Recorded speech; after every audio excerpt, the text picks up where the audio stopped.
बिस्मिल्लाहिर्रहमानिर्रहीम। अस्सलामु अलैकुम।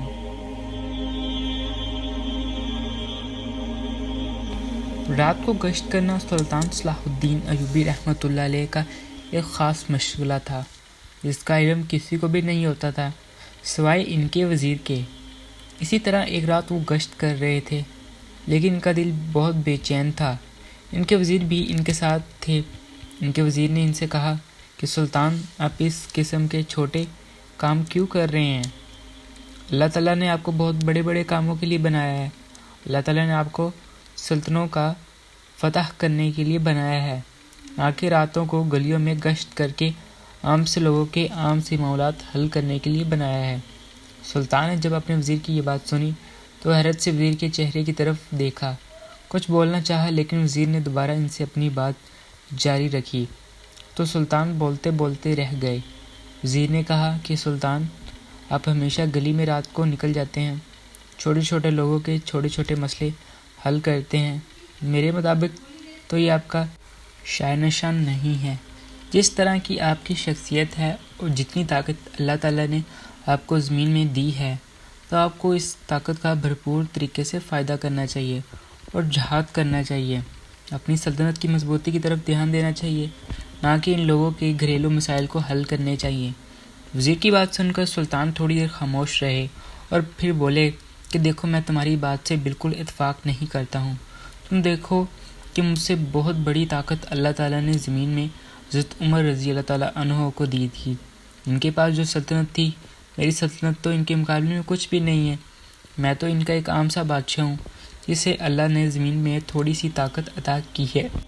लेकिन हज़रत उमर रज़ी अल्लाह ताला अन्हु का रुतबा तो मुझसे कहीं ज़्यादा बुलंद है, बल्कि मैं तो अपने आप को इनके कदमों की धूल के बराबर भी नहीं समझता हूँ। लेकिन हज़रत उमर रज़ी अल्लाह ताला अन्हु वो अज़ीम लीडर हैं जिन्होंने इतनी बड़ी सल्तनत होने के बावजूद भी अपने आम से लोगों के घरों में खुद पहुँचाते थे, और फिर इनके बोरियों के निशानात इनके पेट पर बन जाते थे। जब वो अल्लाह के इतने ख़ास बंदे होने के बावजूद सल्तनत के साथ साथ आम सी रवैया रिया का भी ख्याल रख सकते हैं, तो फिर मैं क्यों नहीं रख सकता? मैं भी तो इन्हीं का पैरोकार हूँ, और जिन्हें हम आम कहते हैं और समझते हैं, वो अल्लाह के हजूर आम नहीं होते, बल्कि वो बहुत ज़्यादा ख़ास होते हैं। मैं तो रातों को इसलिए गश्त पर निकल जाता हूँ क्योंकि हज़रत उमर रज़ी अल्लाह ताला अन्हु की इस बात ने मुझे बहुत ज़्यादा मुतासिर किया था। बहुत सारे ऐसे किस्से तुम्हें इनसे मंसूब मिलेंगे जो कि रात में गश्त करते वक्त इनके साथ पेश आए थे। आपने सही कहा, वाकई में हज़रत उमर रज़ी अल्लाह ताला अन्हु की बहुत ज़रूरतमंद हैं, और इस तरह से हकीकी ज़रूरतमंद लोगों का हक मारा जाता है। इसलिए सुल्तान और वज़ीर ने कहा कि तुम अब सोने चले जाओ, लेकिन मुझे थोड़ी देर घबराहट हो रही है। मैं महल की छत पर थोड़ी देर चहलकदमी के लिए जा रहा हूँ। वज़ीर ने रुखसत ली और अपने हुजरे में चले गए। सुल्तान ऊपर छत पर आ गए और चहलकदमी करने लगे। जब भी इनका दिल बेचैन होता तो वो छत पर आकर चहलकदमी करने लग जाते थे। इन्होंने देखा कि तहज्जुद का वक्त हो रहा है, तो वो बावजू थे पहले से ही, और वहीं पर बैठकर छत पर ही जाए नमाज इन्होंने रखा था, और तहज्जुद पढ़ने के लिए इन्हें खास जगह थी। वज़ू करने की इनको ज़रूरत पेश ही नहीं आई। इन्होंने वहीं पर तहज्जुद की नमाज अदा की और इबादत में मशगूल हो गए और काफ़ी देर तक इबादत करते रहे। फिर अचानक से इनकी बेचैनी तारी हो गई, तो जाए नमाज से उठकर खड़े हुए और छत पर ही टहलने लगे। इन्हें अक्सर इस तरह घबराहट तारी हो जाती थी, और इन्हें घबराहट की वजह से समझ में आ जाती थी कि किस वजह से इनका दिल बेचैन है। लेकिन आज इन्हें समझ नहीं आ रहा था कि इनकी बेचैनी किस वजह से है, लेकिन कोई ख़ास मकसद था जो इन्हें छत पर खींच कर लाया था। महल के तमाम मुकीम सो रहे थे और बहुत खामोशी थी कि अचानक इन्हें महल के नीचे से किसी के झगड़ने की हल्की सी आवाज़ें सुनाई दे रही थी। इन्होंने हैरत से देखा कि इस वक्त कौन हो सकता है जो लड़ाई झगड़ा कर रहा है। वो चहलकदमी करते हुए बहुत दूर तक निकल आए थे। ये महल की छत का वो हिस्सा था जहाँ पर वो अक्सर नहीं आया करते थे, लेकिन आज बेचैनी की वजह से इन्हें पता ही नहीं चला, और वो महल के आखिरी हिस्से तक पहुँच गए जहाँ पर इन्हें ये आवाज़ आ रही थी। वो थोड़ा सीढ़ियों से नीचे उतर कर देखा आवाज़ सुनने के लिए, तो देखा कि इनके ग़ुलाम की आवाज़ है, और वो अपनी बीवी से कुछ बहस कर रहा है, और इसकी बीवी भी बहस कर रही है, और दोनों के माबेन لڑائی ہو چل رہی ہے، اور انہیں لڑائی کی نوعیت کا کافی حد تک سمجھ بھی آ گئی تھی کہ غلطی کس کی ہے۔ انہوں نے سوچا کہ وہ انہیں محل میں طلب کریں گے اور ان کا مسئلہ حل کریں گے، یہ ان کی ذمہ داری ہے۔ لیکن پھر انہوں نے سوچا کہ ان کے گھر کا مسئلہ ہے، بہتر یہ ہوگا کہ محل میں حل کرنے کے بجائے کہ گھر جانا چاہیے۔ تو سلطان نے فیصلہ کیا کہ وہ صبح اس غلام کے گھر جائیں گے۔ باقی رات بھی سلطان کو صحیح طریقے سے نیند نہیں آئی۔ وہ سوچ رہے تھے کہ آخر ان کے گھر میں ایسا کیا جھگڑا چل رہا تھا کہ وہ اس قدر لڑائی کرنے پر دونوں مجبور ہو گئے تھے۔ جہاں پر انہیں سلطنت کی فکر ہوتی تھی، وہیں پر انہیں عام رعایا کی بھی فکر ہوتی تھی۔ صبح انہوں نے وزیر کو طلب کیا اور انہوں نے کہا کہ انہیں اپنے فلاں غلام کے گھر چلنا ہے۔ ان کی بات سن کر وزیر حیرت میں آ گئے اور کہا کہ سلطان معظم، آپ کو کیا ضرورت آن پڑی ہے کہ اتنی صبح آپ ان کے گھر میں تشریف آوری فرمانا چاہتے ہیں؟ وزیر کے سوال کے جواب میں سلطان نے رات والا واقعہ گوش گزار کیا تو وزیر نے حیرت سے سلطان کو دیکھا اور کہا کہ ان کے گھر کا معمولی جھگڑا ہو سکتا ہے، آپ کو ان کے بارے میں نہیں سوچنا چاہیے۔ میں پھر کہوں گا کہ آپ کو زیب نہیں دیتا کہ آپ چھوٹے غلاموں کے گھر جائیں۔ اور وزیر کی بات سن کر ایک بار پھر سے سلطان نے ان کی طرف دیکھا تو وزیر نے ایک دم سے شرمسار ہو کر نظریں جھکا لی۔ اس کو رات والا واقعہ اور رات والی تمام باتیں یاد آ گئی تھیں۔ سلطان نے کہا کہ مجھے معلوم ہے کہ کسی کے گھر میں داخل اندازی نہیں دینی چاہیے، لیکن میں نے اس عورت کی کچھ باتیں سنی ہیں اور ان کو سننے کے بعد مجھ پہ یہ لازم ہو گیا ہے کہ میں اس عورت کے پاس جاؤں اور اس سے مسئلہ دریافت کروں، کیونکہ اب وہ عورت میری ذمہ داری ہے، اور جو بھی ہے بس مجھے معلوم کرنا ہے کہ مصیبت کیا ہے، پریشان کیوں ہے، اور مجھے اس کی مدد کرنی چاہیے کیونکہ میں نے اس کی باتیں سنی ہیں۔ اگر میں نہیں سنتا تو وہ میری ذمہ داری نہیں ہوتی، لیکن اب جب کہ قدرت نے میرے کانوں میں اس کی باتیں ڈال دی ہیں تو اس کے پیچھے بھی کوئی مقصد ہوگا۔ ہو سکتا ہے طویل عرصے سے اس عورت کا مسئلہ حل نہ ہو رہا ہو، میرے ذریعے اللہ تعالیٰ نے اس کا مسئلہ حل کروانا ہو۔ سلطان کی بات سننے پر وزیر نے کہا، ٹھیک ہے، میں آپ کو اس گھر کے لیے لے کے چلتا ہوں۔ سلطان اور وزیر دونوں اس گھر کے پاس چلے گئے جہاں سے رات کو سلطان کو آوازیں سنائی دے رہی تھیں۔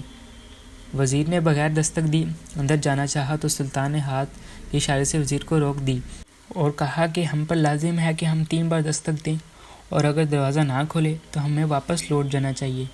وزیر نے ایک بار پھر حیرت سے سلطان کو دیکھا اور کہا، سلطان معظم، آپ تو بادشاہ ہیں، سلطان ہیں، آپ تو کہیں بھی کبھی بھی کسی کے گھر بھی جا سکتے ہیں، آپ کو تو اجازت کی ضرورت نہیں ہے۔ یہ سارا ملک آپ کا ہی ہے، یہاں پر رہنے والے لوگ سب آپ کے ہی ہیں اور تمام گھر آپ کے ہی ہیں، آپ کو تو کسی اجازت کی ضرورت نہیں ہے۔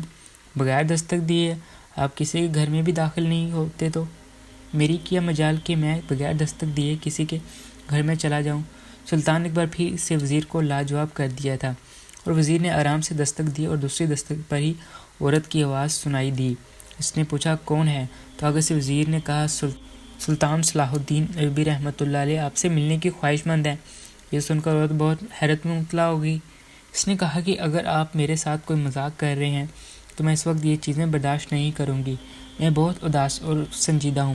سلطان بلا کیوں میرے گھر میں تشریف لائیں گے؟ میں ایک بالکل عام سی عورت ہوں، میرا شوہر ان کے محل میں ایک عام سا غلام ہے اور ہم بالکل عام سے لوگ ہیں۔ بڑا سلطان کے چہرے پر مسکراہٹ آ گئی، وزیر کا غصہ آنے لگا۔ اس نے کہا، تم کیسی عورت ہو، سلطان کا انتظار کروا رہی ہو؟ سلطان اتنا انتظار نہیں کر سکتے، وہ کافی دیر سے تمہارے دروازے پر کھڑے ہیں۔ کچھ سوچنے کے بعد عورت نے دروازہ کھولا تو وہ حیرت سے دونوں کو دیکھنے لگی۔ عورت نے وزیر کو تو پہلے دیکھا ہوا تھا، لیکن اس نے سلطان کو نہیں دیکھا ہوا تھا۔ وہ عورت حیرت سے سلطان کو دیکھنے لگی، وہ ایسے دیکھ رہی تھی جیسے اسے بصیرت پر یقین ہی نہیں آ رہا تھا، کیونکہ وہ سلطان کی حلیے سے اندازہ لگا گئی تھی کہ یہ واقعی میں سلطان ہی ہیں۔ سلطان نے کہا، ہمیں اندر آنے بھی دو گی یا دروازے پر کھڑی رکھو گی؟ سلطان کی بات سن کر عورت ہوش میں آئی اور کہا، جی آپ اندر آئیے، اصل میں مجھے یقین نہیں آ رہا تھا، مجھے لگ رہا تھا کہ کوئی میرے ساتھ مذاق کر رہا ہے آپ کا نام لے کے، لیکن جب وزیر کو آپ کے ساتھ دیکھا تو مجھے اب یقین آ گیا ہے کہ بے شک آپ سلطان معظم ہیں۔ لیکن عورت تھوڑا سا پریشان ہوئی۔ سلطان نے پریشانی کی وجہ پوچھی تو عورت نے کہا کہ اصل میں میرا چھوٹا سا گھر ہے اور یہاں پر بیٹھنے کی بھی عجیب و غریب سی جگہیں ہیں، اور یہ اگر آپ کے شاہ نشان نہیں ہیں تو آپ اندر لاتے ہوئے مجھے تھوڑی شرمندگی محسوس ہو رہی ہے۔ کہا، آپ اس سرزمین کے سلطان، اور کہا मेरा छोटा सा घर।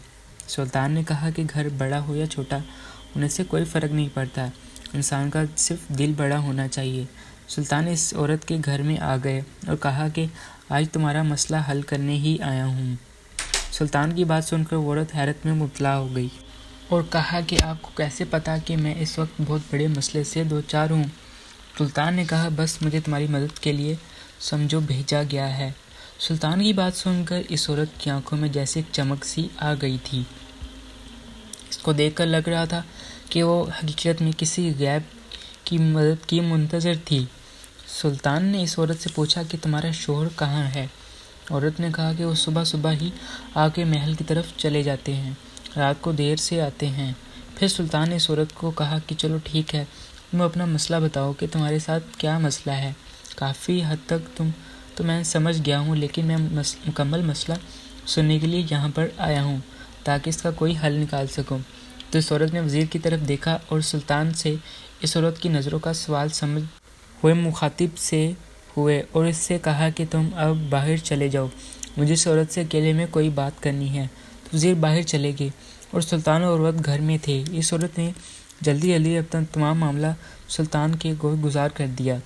तो सुल्तान ने समझने वाले अंदाज में सर को उस बात में बिछ दी और फिर वज़ीर को अंदर बुलाकर कहा कि महल जाओ और इस शोहर को यहाँ पर लेकर आओ। सुल्तान के हुक्म की तामील करते हुए वज़ीर महल में गए और इसके ग़ुलाम को तलाश करने लगे, जिसके घर में इस वक्त सुल्तान बैठे हुए थे और किसी की इस बात की कानो कान खबर भी नहीं थी कि सुल्तान इस वक्त कहाँ पर। बड़ी मुश्किल से वज़ीर को वो ग़ुलाम मिला था। वज़ीर ने इस ग़ुलाम के कानों में कहा कि सुल्तान तुम्हारे घर में तशरीफ़ आवरी की हुई है और तुम्हें तलब किया है। ये सुनकर वो ग़ुलाम हैरत में मुब्तला हो गया। फ़ौरन इससे बेशतर दौड़ता हुआ अपने घर की जानिब आया और इसके चेहरे पर न जाने एक खुशी सी थी कि इसके गरीब खाने में सुल्तान मौज़म तशरीफ़ लाए हैं। जैसे इस ग़ुलाम ने सुल्तान को अपने घर में देखा तो फ़ौरन ही इनका हाथ पकड़कर इनके हाथ पर बोसा दिया। इसको अपनी खुशकिस्मती समझा। आज सूरज लगता है कहीं और से ही तलु हुआ है और सीधा मेरे घर में तशरीफ़ लाया है, मेरे घर में रोशनी होगी। ग़ुलाम में इस कदर खुशी था कि इसकी खुशी संभाली नहीं जा रही थी। सुल्तान ने कहा कि हमने तो यहाँ आकर तुम्हें खुश कर दिया, लेकिन अब तुम्हारी बारी है कि तुम हमें खुश कर दो। सुल्तान की बात सुनकर इस ग़ुलाम ने कहा, हाँ मैं आपको खुश करने के लिए तैयार हूँ, बताएं मुझे क्या करना होगा। मेरे लिए तो ये एजाज़ की बात है कि आपकी खुशी का बाइस बनूं। सुल्तान ने कहा कि ठीक है, तुम अभी और इसी वक्त मेरे सामने अपनी बीवी को तलाक दे दो, मैं खुश हो जाऊंगा। सुल्तान की बात सुनने के बाद ग़ुलाम थोड़ा परेशान हुआ और हैरत से अपनी बीवी की तरफ देखता और फिर सुल्तान की तरफ देखा और वो तकरीबन सारा मामला समझ गया था कि बीवी ने सारी हकीकत सुल्तान को बता दी है, इसलिए सुल्तान ये सब कह रहे हैं। लेकिन अब ग़ुलाम का वही करना था जो इसके सुल्तान का हुक्म था। ग़ुलाम ने नज़रें झुकाते हुए सुल्तान से कहा, सुल्तान माजरत, मैं आपकी बात नहीं मान सकता, मैं इस औरत को तलाक नहीं दे सकता। ग़ुलाम की बात सुनकर सुल्तान के चेहरे पर मुस्कुराहट आ गई। इन्होंने कहा, हाँ मुझे मालूम है कि तुम इसे तलाक नहीं दे सकते क्योंकि तुम इसे तलाक बहुत पहले दे चुके हो। सुल्तान की बात सुनकर वो ग़ुलाम शर्मसार हो गया और सुल्तान अपनी जगह से खड़े हुए और कहा कि दिल तो कह रहा है कि तुम्हें यहीं पर खड़े खड़े संसार कर दूं। जो गुनाह तुम इतने अरसे से इस मुस्लिम औरत के साथ करते आ रहे हो, लेकिन मेरा बस नहीं चल रहा। लेकिन मेरी अपनी सरज़मीन में अपने लोगों के साथ, ख़ास कर मज़लूम औरतों के साथ इतना जुल्म हो रहा है और ये जुल्म देखकर मेरा दिल खून के आंसू रो रहा है कि मैं कैसा बादशाह हूँ, मैं कैसा हुक्मरान हूँ कि मेरी रिया के लोग इतनी तकलीफ़ से गुज़र रहे हैं, मैं इतने दुख से गुज़र रहे हैं और मुझे कुछ भी खबर नहीं है। रात भर में मैं बेचैन रहा और बेचैनी से पहलू बदता टहलता छत पर और मैं समझ रहा था कि मेरी बेचैनी की यकीनन कोई वजह है, क्योंकि मुझे भी जब भी बेचैनी होती है तो बिला वजह की नहीं होती। कुदरत ने मेरे हाथों को कोई काम करवाना होता है, तब ही वो मुझे इस तरह से बेचैन कर देता है। और इसी तरह से बेचैनी में मैं तुम्हारे घर के करीब आ गया और रात जो कुछ भी तुम लोगों के माबेन गुफ्तगू हुई, इनमें से आधी गुफ्तगू तो मैंने सुन ली थी। मैं समझ गया था कि औरत बहुत मुसीबत में है, इसलिए सुबह सवेरे इसके पास आ गया, मैं इससे मुकम्मल हाल जान सकूं।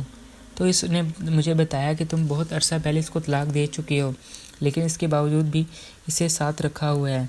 اور اس کے باوجود بھی طلاق والی بات سے مکر کر اس کے جسم کے ساتھ روزانہ تم بدفعلی کرتے ہو۔ تم لوگوں کے خاطر تم اتنی محنت کرتے ہو، مشقت کرتے ہو کہ تم لوگ غلامی سے آزاد ہو جاؤ اور اپنے مذہب پر بہت اچھے طریقے سے عمل پیرا ہو کر یہ سب کرنے کے لیے میں تم لوگوں کو آزاد کروا دیتا ہوں۔ پھر میں چاہتا ہوں کہ مسلمان اپنی سرزمین پر نیکیاں کریں، وہ سب کریں جن کا ذکر اللہ تعالیٰ نے انہیں حکم دیا ہے، اور گویا مسلموں کے ہوتے ہوئے مسلمان پر ہمیشہ مظالم ہی ڈالیں گے اور ان کو ایک دین پر چلنے بھی نہیں دیا جاتا۔ تم لوگوں کی وجہ سے میں نے یہ سب محنت کی، اور میری اس سرزمین میں اس قدر غلیظ کام کرنے کی تمہیں کس نے اجازت دی؟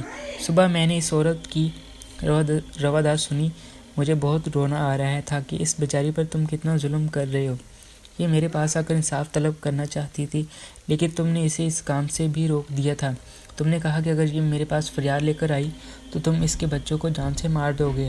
کس قدر مظالم اور سفاک انسان ہو! میں تمہیں حیرت ہوں کہ تم میرے پاس ہو۔